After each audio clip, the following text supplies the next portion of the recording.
Start करिए। Good morning बच्चों। आज हम लोग रेशनल नंबर्स के बारे में पढ़ेंगे। आप लोग फ्रैक्शन के बारे में तो जानते ही होंगे, शायद भूल गए होंगे, इसलिए हम थोड़ा आपको रिमेम्बर करा देते हैं। सपोज करिए एक एप्पल है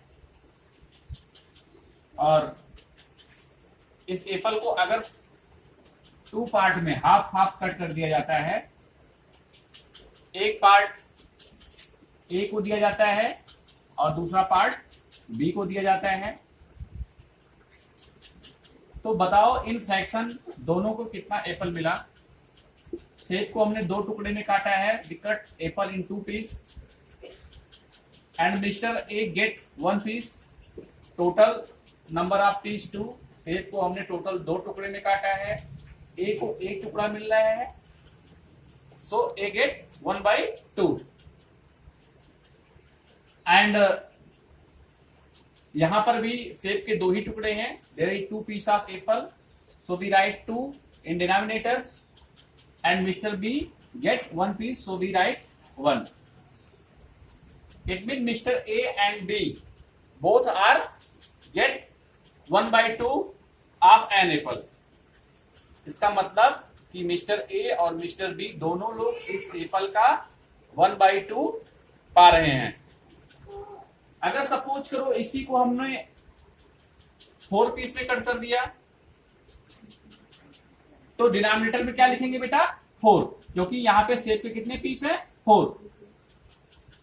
और हमको देना है मिस्टर ए को 3 पीस, तो हम यहां लिख देंगे 3/4. यहां भी 4 लिखेंगे क्योंकि एप्पल के अब हमने 4 टुकड़े कर दिए हैं. और मिस्टर बी को, जब मिस्टर ए को हमने 3 पीस दे दिया, तो कितना पीस हमारे पास बचा? 1 पीस बचा. उस 1 पीस को हमने मिस्टर बी को दे दिया. Now the fraction for the mister A share is 3/4. अब मिस्टर ए जो कितना सेब पाए हैं? 3/4 and the fraction for the mister B is 1/4. Mister B कितना पाए हैं? 1/4. तो अब हम समझ रहे हैं कि आपको फ्रैक्शन निकाल हो गया होगा. अब हम लोग देखते हैं बेटा रेशनल नंबर. रेशनल नंबर क्या होता है? कोई भी नंबर जो पी क्यू के फॉर्म में P/Q के फॉर्म में लिखा हो, यानी जो नंबर PQ के फॉर्म में लिखा हो और where Q is not equal to 0, जहां पर Q 0 ना हो, यानी डिनोमिनेटर में नंबर 0 ना हो, ऐसे नंबर को हम लोग क्या कहते हैं? Rational number. A number in the form of PQ where P and Q are integer and Q is not equal to 0 called a rational number. Rational number की बेटा कुछ प्रॉपर्टी होती है, जैसे 1/2 है, 2/4 है, 3/5 है.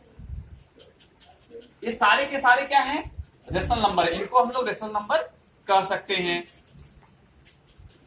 ये सारे के सारे फ्रैक्शन को हम लोग रेशनल नंबर कह सकते हैं. यानी कोई भी नंबर जो PQ के फॉर्म में लिखा हो, यानी कि वो फ्रैक्शन में है. कोई भी नंबर जो फ्रैक्शन के फॉर्म में लिखा है, PQ के फॉर्म में लिखा है, जहां पे डिनोमिनेटर में 0 नहीं है, उस नंबर को हम लोग रेशनल नंबर कह सकते हैं. कोई भी काउंटिंग का नंबर, जैसे कि 1, 2, 8, 15, कोई भी काउंटिंग का number, according to your choice you can choose any number. आपको जो इच्छा करे वो नंबर ले लो. ये सारे के सारे नंबर भी रेशनल नंबर हैं, क्योंकि इनको हमको पता है कि हम किसी भी नंबर के डिनोमिनेटर में 1 हाइड होता है, छुपा होता है. हम अगर 1 है इसको 1/1 कर सकते हैं, 2 है तो इसको 2/1 लिख सकते हैं, 8 है तो इसको 8/1 लिख सकते हैं, 15 है तो इसको 15/1 लिख सकते हैं, 158 है तो इसको by 1 लिख सकते हैं. It is universal rule. ये यूनिवर्सल रूल है. हम कहीं भी कोई नंबर लिखा है तो उसमें by 1 करके लिख सकते हैं. Every integer is a rational number. कोई भी इंटीजर है वो रेशनल नंबर होता है. बेटा हमने whole number, natural number, prime number, even number, odd number, ये सारे नंबर पढ़े हैं। आज हम लोग एक इंटीजर के बारे में पढ़ लेते हैं।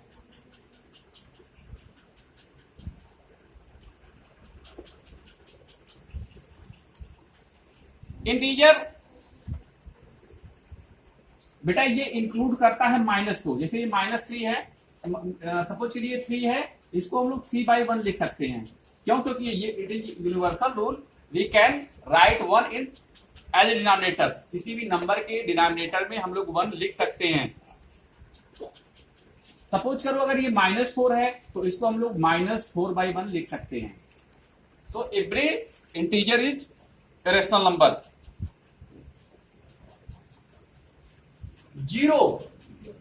Zero is also a rational number. Zero भी रेशनल नंबर होता है। क्यों? क्योंकि हमको 0/1 लिख सकते हैं, इसलिए जीरो भी एक रेशनल नंबर होता है। लेकिन अगर हमने 1/0 लिख दिया तो ये रेशनल नंबर नहीं होगा। यानी डिनोमिनेटर में जीरो नहीं हो सकता है। अगर डिनोमिनेटर में जीरो होगा तो वो नंबर रेशनल नंबर नहीं कहलाएगा। लेकिन न्यूमरेटर में अगर रेशनल नंबर जीरो है तो वो नंबर रेशनल नंबर होगा। यानी जीरो भी एक रेशनल नंबर है। It is very important point, please note down it, please remember it. Every fraction is rational number. कोई भी फ्रैक्शन है जैसे कि 2/5, ये सारे के सारे 8/7, ये सारे के सारे फ्रैक्शन क्या हैं? रेशनल नंबर हैं। रेशनल नंबर बेटा पॉजिटिव भी हो सकता है और नेगेटिव भी हो सकता है।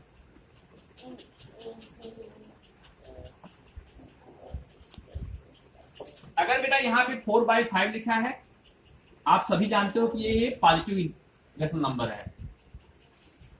लेकिन अगर -4/5 लिखा है तो ये नेगेटिव है।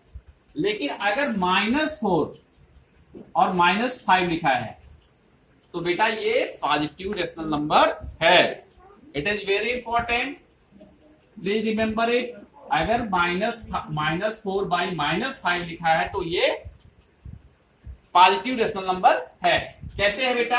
अगर हम लोग न्यूमिनेटर और डिनोमिनेटर में -1 से मल्टीप्लाई कर देते हैं तो ये माइनस का मल्टीप्लीकेशन प्लस होता है बेटा, आपको पता है। तो 4 × 4 और यहां फिर -5 और -1 है और आपको पता है कि माइनस का मल्टीप्लीकेशन प्लस होता है। तो 5 × 5, यहाँ पे ये देखिए +4/5 हो गया।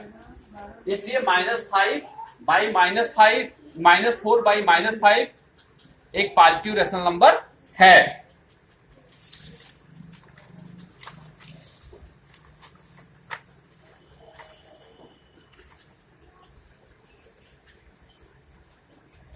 बेटा PQ एक रेशनल नंबर है।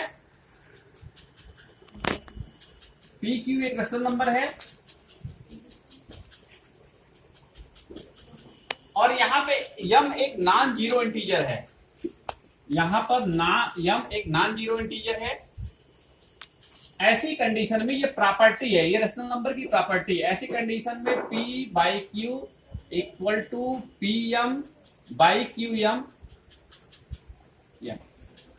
यानी अगर कोई रेशनल नंबर PQ के फॉर्म में है और यम एक नॉन जीरो इंटीजर के रूप में है तो इस कंडीशन में जो वैल्यू PQ की होगी वही वैल्यू PM/QM की होगी। कैसे? ये बेटा टोटल इक्विवेलेंट फ्रैक्शन का मामला है। ये यहाँ पे इक्विवेलेंट फ्रैक्शन आपने पढ़े हैं, वही सेम रूल अप्लाई हो रहा है। जैसे सपोज करो PQ की जगह पे हमने 2/3 ले लिया और M की जगह पे आप अपनी सुविधा के अनुसार कोई भी नंबर ले लीजिए। सपोज करिए हमने 5 ले लिया तो यहाँ पे PQ की जगह क्या हो गया? 2/3 हो गया। और फिर यहाँ पे PQ की जगह पे 2/3 हो गया और M की जगह पे हमने 5 लिया है तो हम लोग M की जगह पे 5 रख लेते हैं। तो यहाँ पे क्या हो जाएगा? 2/3 = 5 × 10 और 3 × 5 = 15। आपको पता है कि 10/15 2/3 का इक्विवेलेंट फ्रैक्शन है और इक्विवेलेंट का मतलब ये होता है बराबर। अगर इसको हम लोग फिर से कैंसिल करेंगे तो ये फ्रैक्शन फिर 2/3 बन जाएगा। कैसे देखते हैं? 5 2 जा 10 और 5 3 जा 15, इसलिए 10/15 2/3 का इक्विवेलेंट फ्रैक्शन है। इसकी बेटा रेशनल नंबर की सेकंड प्रॉपर्टी है स्टैंडर्ड फॉर्म। सेकंड प्रॉपर्टी इसकी है स्टैंडर्ड फॉर्म। स्टैंडर्ड फॉर्म क्या होता है, कोई रेशनल नंबर अगर ग्रेटर डिजिट में है, जैसे सपोज करो कि अगर 21/35 है, इसको हम लोग कट करके इसको डिवाइड करके हम लोग सबसे छोटे से छोटे रूप में लिख सकते हैं। इसको हम लोग स्टैंडर्ड फॉर्म कहते हैं। 7 3 जा 21 और 7 5 जा 35, यानी जो 3/5 है वो 21/35 का स्टैंडर्ड फॉर्म है।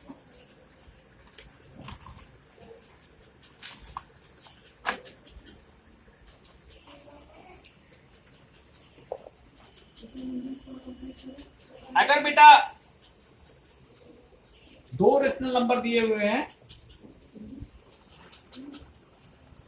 12/20 एंड 21/35,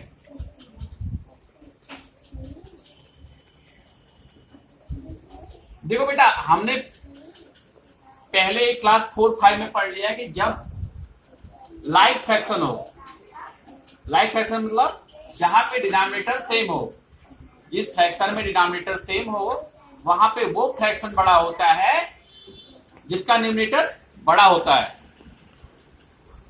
अनलाइक फ्रैक्शन में क्या होता है, अगर न्यूमरेटर सेम है तो वो फ्रैक्शन बड़ा होता है जिसका डिनोमिनेटर छोटा होता है। लेकिन यहां पे ना तो ये लाइक फ्रैक्शन है ना तो अनलाइक फ्रैक्शन है। ऐसी कंडीशन में कौन फ्रैक्शन बड़ा, ये दोनों फ्रैक्शन इक्विवेलेंट हैं या नहीं है, बराबर हैं कि नहीं है, इसको चेक करने के लिए हम लोग क्रॉस मल्टीप्लाई करते हैं। हमको ये चेक करना है कि दोनों फ्रैक्शन एक बराबर हैं कि नहीं है, इसलिए हम इसको क्रॉस मल्टीप्लाई करते हैं। 12 × 35 एंड 20 × 21। अगर दोनों के प्रोडक्ट एक समान आते हैं, बराबर आते हैं, if the product of both number are same then it is called, yes it is both are equivalent fraction or not. अगर दोनों के प्रोडक्ट बराबर आते हैं तो ऐसी कंडीशन में दोनों इक्विवेलेंट फ्रैक्शन हैं, अगर नहीं आते हैं तो नहीं है।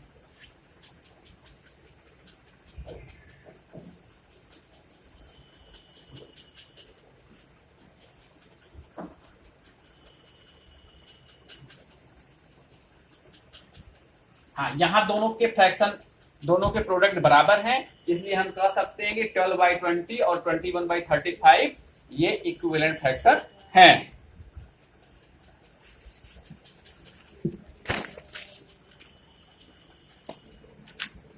तो यहां पे बेटा हम लोग रेशनल नंबर की 3 प्रॉपर्टी के बारे में जानेंगे।